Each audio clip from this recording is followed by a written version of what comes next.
বলে আমরা নিব, বলে আমরা নিব, ঝগড়া আছে না নাই? আল্লাহ বললেন রাখো রাখো, ঝগড়ার দরকার নেই। এক কাজ করো, যেখানে মারা গিয়েছে ওইখান থেকে ফিতা দিয়ে মাপতে শুরু করো। ভালো এলাকাটা যদি কাছে হয় জান্নাতের ফেরেশতারা নেবে, খারাপ এলাকা যদি কাছে হয় জাহান্নামের ফেরেশতারা নেবে। খারাপ এলাকা তো একেবারেই কাছে, ঘর থেকে বের হওয়ার সাথে সাথে মৃত্যু হয়েছে। আর ভালো এলাকা তো অনেক দূর।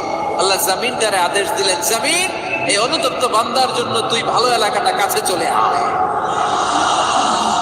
ভালো এলাকাটার জামিনটা তুই সংকুচিত হয়ে যা। যদিও ঘর থেকে বের হয়েছে একেবারে কাছে, খারাপ এলাকা হাজার হাজার মাইল দূরে চলে যা।